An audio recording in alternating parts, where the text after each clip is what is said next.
Good evening. How's everybody doing tonight? Fantastic. No need for applause. I haven't said anything of value yet. And I may not. So first off, welcome. Thank you everybody for being here. Current Bullis students, families, some number of faculty and administrators. Thank you so much for your support of this group, our chapter of Science National Honor Society. As chair of the Bullis Science Department, I am extremely excited to get the honor of beginning this evening's celebration of our school's fantastic science program and even more fantastic students. Established in the year 2000, the Science National Honor Society is dedicated to creating a new cadre of scientifically minded young people who will eventually inherit ownership of tomorrow's high-tech world. From providing recognition for these students to supporting their scientific endeavors each year and for many years to come, hopefully, the Science National Honor Society believes in empowering and supporting our students as they continue their scientific journey. So the Bullis Science Department will recognize tonight the accomplishments of a group of outstanding science students who have put forth a tremendous effort and shown great aptitude in the scientific fields. So we are pleased to have you here tonight to join us in celebrating these students and supporting the purposes of our chapter of the Science National Honor Society. So now, please allow me to introduce Miss Olivia Kerrigan, our faculty sponsor for this chapter of the Science National Honor Society, to lead this evening's program. Miss Kerrigan.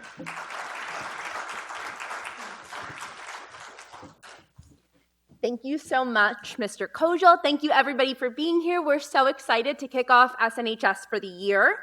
I'm excited to welcome these amazing new students into such a wonderful organization. SNHS is a National Honor Society with the goal of fostering a passion for science among excellent high school science students. This prominent science organization supports young thinkers and leaders in pursuing science through volunteer work in our school community and science outreach to our Bullis students. Our purpose is to build our students' knowledge of science. Oh, we have all of these slides. I'm so sorry.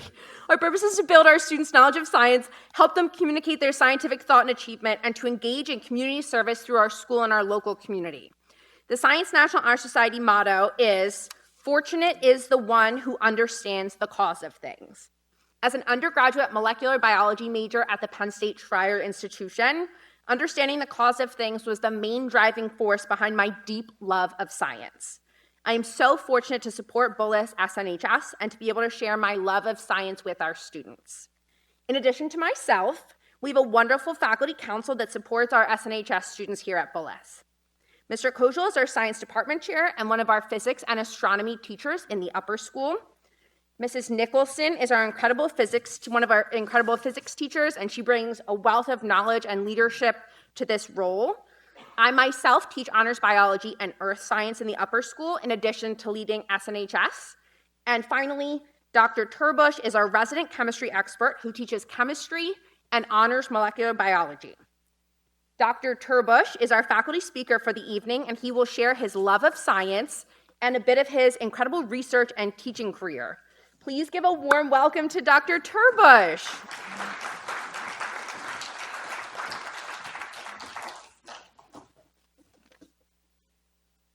Thanks, Olivia, for that kind introduction. I wanted to welcome the current members, the new inductees, their parents, their teachers, and the administration to tonight's National Science Honor Society induction ceremony. Now, I want to tell you a little bit of a story about how I learned to love science, the trials and tribulations that I faced in my science career, and a little bit about how I became a high school science teacher. Now, let me see if I can get the slides to go. My first brush with science was in my 9th grade physical science class. Yes, that's me. That's from the yearbook. I don't want to tell you what year. You couldn't tell that I wanted to become a chemistry teacher, could you? I was actually inside the fume hood, pressed up against the glass. That's a beaker right next to me there. So it was just for the yearbook, but I was like the resident science nerd. So my first brush with science was with my 9th grade physical science teacher, Mr. Benton. And it was mostly a little bit of earth science, a little bit of physics, but he really loved chemistry, and that was the final subject that we basically worked on in his class. And so one of the things that we did in that class, which was a real highlight, was we were given a mixture of unknowns. We had 2 weeks to work it out at the end of the year. It was like our 9th grade science graduation project to try to figure out what was in there. It was I just loved it.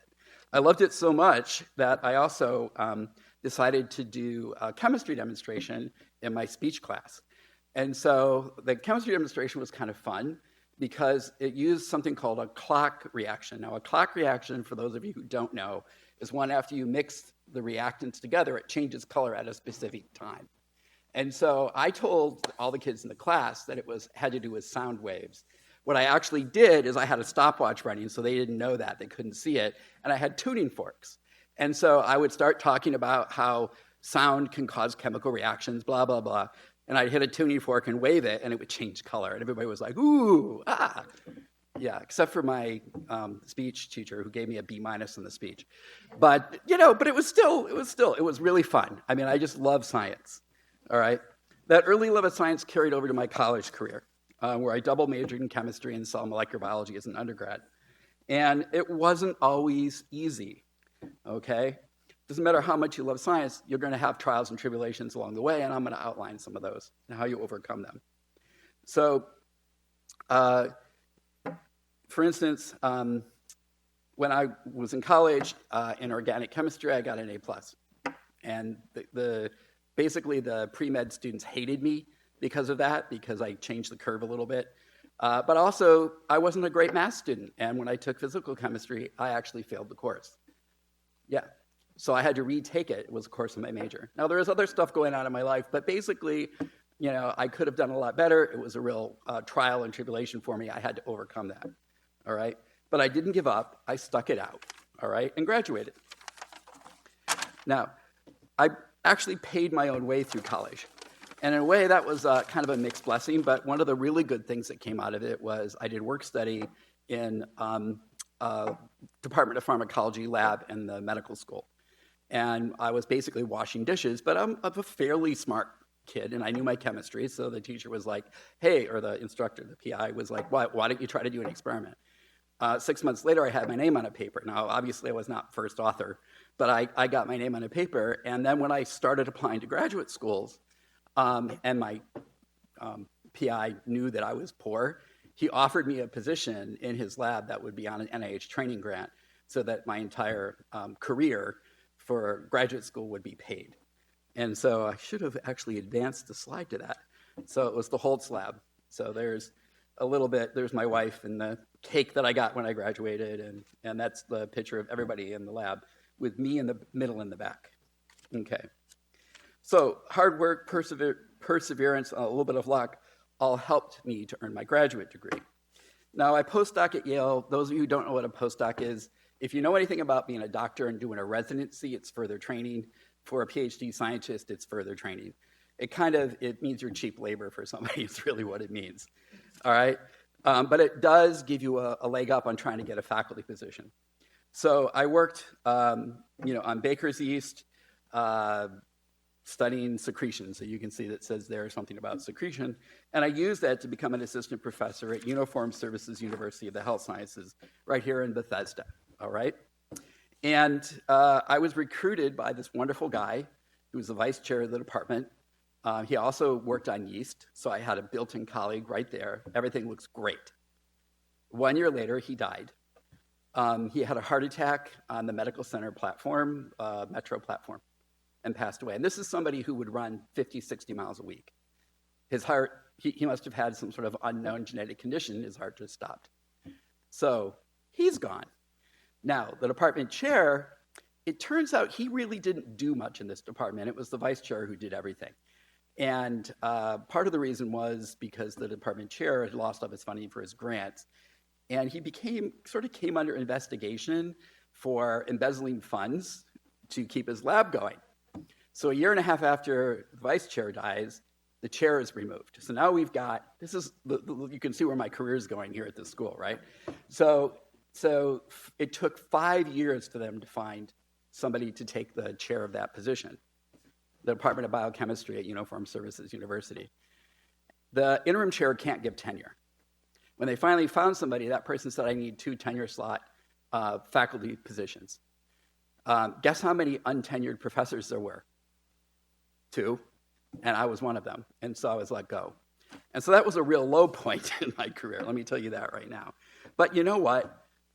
Every time that I've had something bad happen, something good comes along. So, for instance, even though I lost the assistant professorship, what ended up happening is I got hired by a Japanese biotech company running their research division. And so, you'll have tribulations, then you'll have highs, you'll have tribulations, you'll have highs. And really, what you're learning at Bullis is trying to be able to overcome those, trials and tribulations. Everything isn't going to be all rosy in your life. So when you fail an exam in my honors chem class or something, just realize that it's good training for the future because you're going to have things like that. So at Precision Systems Science, things were going great until the year 2008. Now, I don't expect any of the inductees or the students to know what happened in 2008, but let's just say the economy crashed. They closed their US research operation, took everybody back to Japan, except, of course, the Americans. They took all the Japanese back. They fired all the Americans. And so I'm sitting there unemployed again. And I'm like, what am I going to do? Okay. So at this time, I had been helping my daughter with chemistry. So she was at Wooten High. Her chemistry teacher, and you're going to laugh at this, I hope, was actually a Baltimore Ravens cheerleader. And with the way they're structured, she had enough sick days, personal days, etc. She could be gone every Friday, all the way from September through January.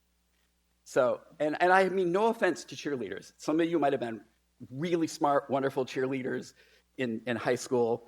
She was not a good teacher and probably not a great student. And so I was teaching Katie all of her chemistry. Katie's my daughter.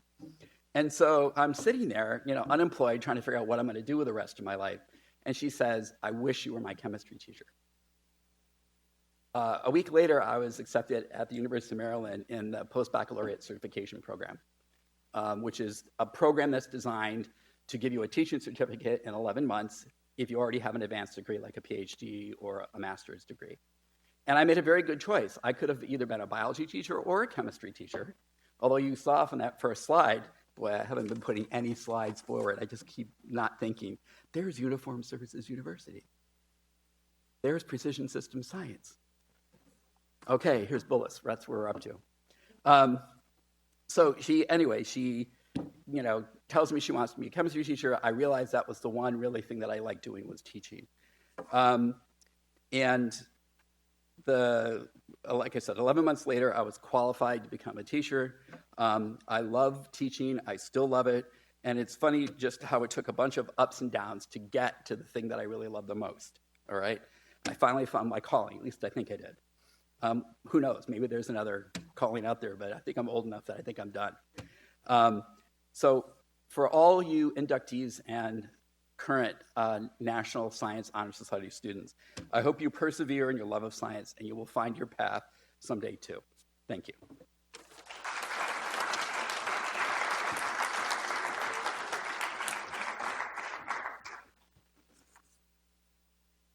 All right, it is now time to induct our new members.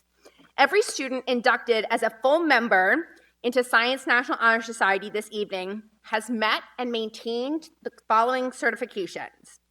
Each member is classified as either a junior or senior at Bullis. Each member must have and maintain an overall weighted average of a 90. Each member must maintain an average grade of at least a weighted 90 across all their science courses in grades 9 through 12. Each of these members must have credit for at least one honors or AP during or before junior year. Each member must have credit for at least 2 honors or AP science courses during or before their senior year.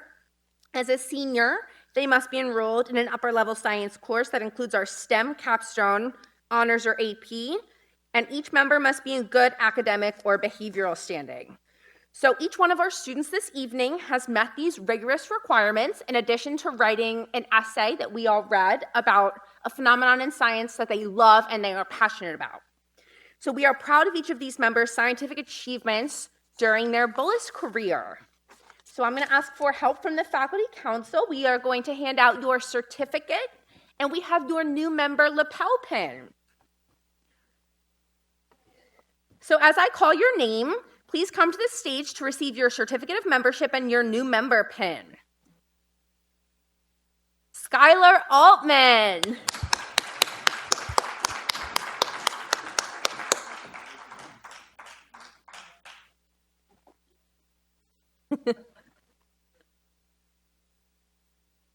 You want to do handshakes?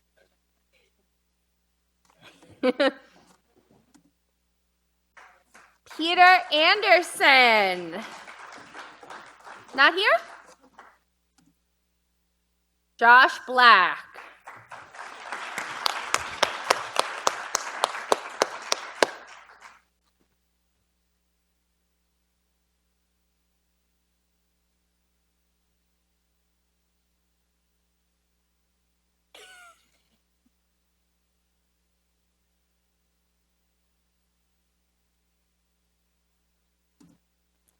Nathan Chen.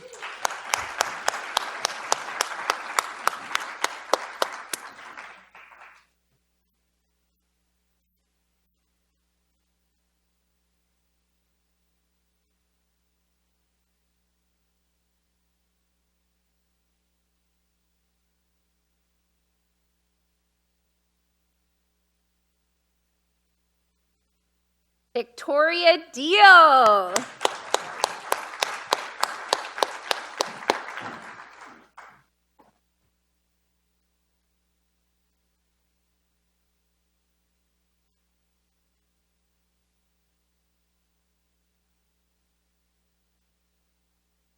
I'm sure.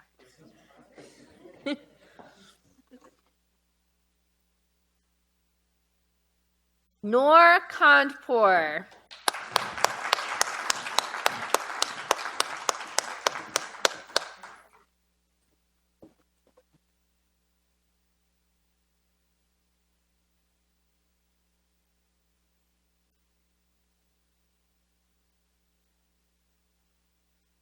Aiden Lee.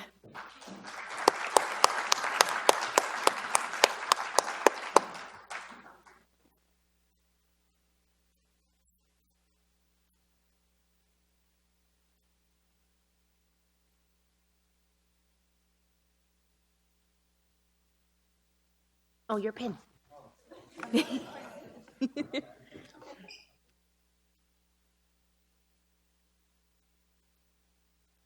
Bennett Richmond.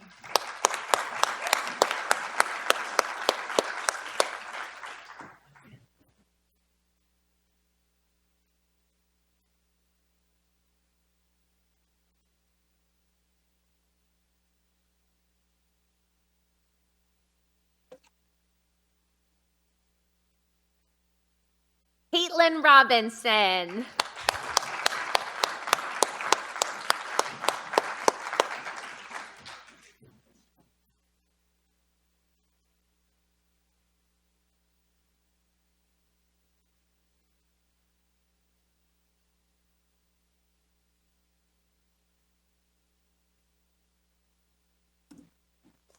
Mackenzie Suggs.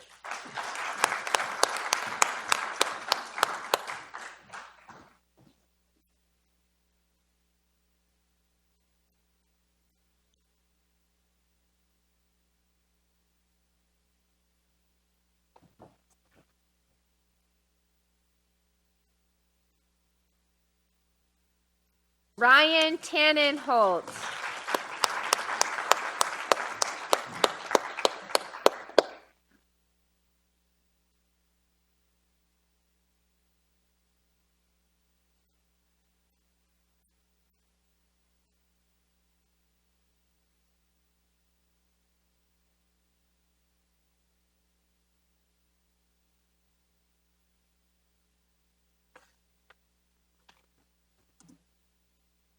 Emily Wang.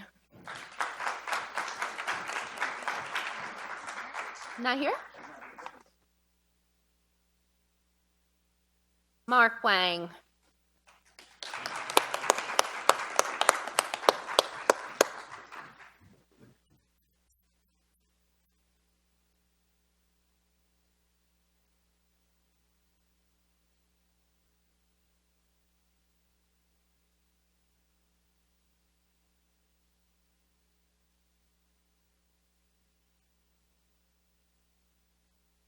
Arden Williamson.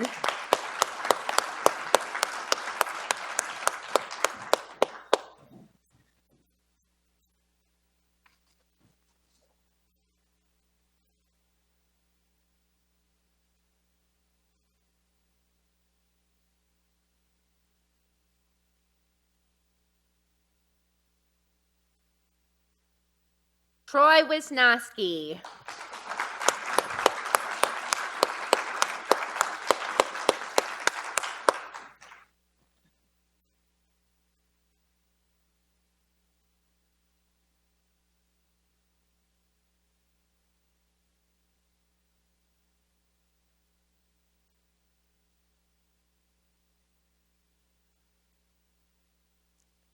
Laverna Yang.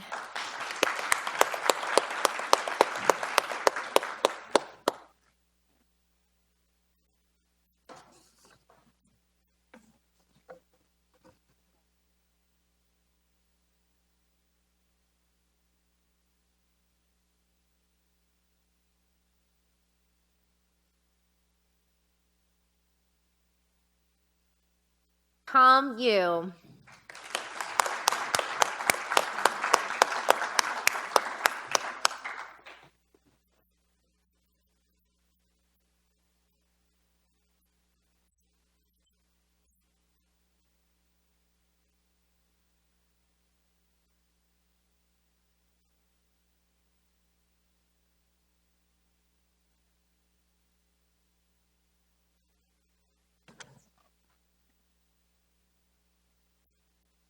Shara Zuckerman.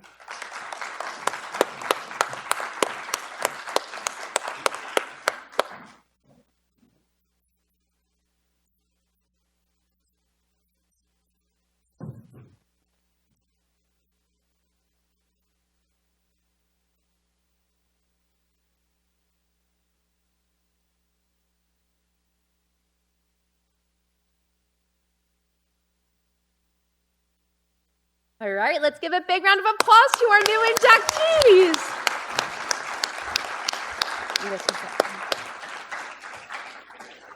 All right, congratulations to all of our new members of the Bullis Science National Honor Society. We are so proud of your accomplishments, and we look forward to watching you grow as scientists and as critical thinkers.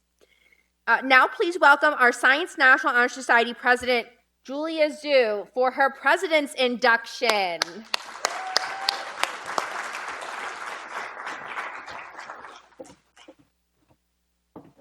Hi, everyone. Good evening. My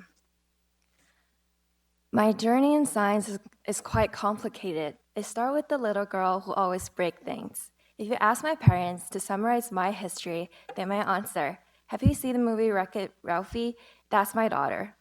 As a child, I let my imagination roam free and developed this habit of breaking things. I broke my dad's hard drive, but it wasn't just a hard drive. It was also my imaginary nemesis. Before long, the television fell victim to my young adventures. Although slaying electrons was not an expensive pursuit, I let my curiosity drive my journey and will later learn the inside out of the machines.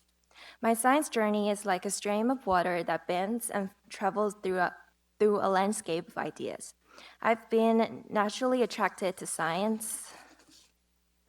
I was naturally attracted to science because it allowed me to peel the cover off and understand the nuanced mechanism of the world. After I started to get confused about the charge changes in chemistry class and to get confused of the process of meiosis in biology, I choose to let myself carry these questions and to participate in real-world programs and lab programs that may help me solve the problem. I have worked with hearing disabled kids, done experiments on bulimia in nervous system, helped fight infectious disease such as bulimia when the COVID started to spread, and finished inhibitor design for unknown crop disease. I suddenly realized that science is never about obscure research papers or periodics. Science originates from the people, and the power of science is to help and change the nature and the people around us. Science requires us to question, to explore fearlessly. Always remember to connect the knowledge you learn from the textbook with real-world experience, judgment, and historical context. Science exists because of our ignorance. We used to believe that Earth was flat, that the Earth was the center of the universe, and that Newton's laws were completely correct. With each new scientific discovery, the world is redrew before our eyes. Science makes us brave to explore and brave to admit our ignorance. Please become an explorer in the unknown science world, and always be ready for criticism and change every day. Thank you.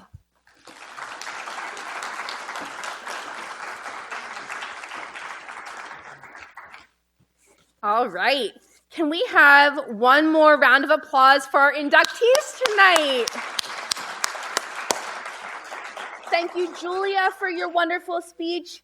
Thank you, Dr. TerBush, for your wonderful speech. I have been inspired tonight. I hope you all carry this with you and that you are excited to embark on this journey of SNHS with us this year, next year, and for the rest of your science careers. Thank you so much for joining us. And can I have all of our new inductees, as well as Mr. Policino and Mr. Sullivan, up front for a photo? All right, thank you, everybody. Have a lovely, lovely night.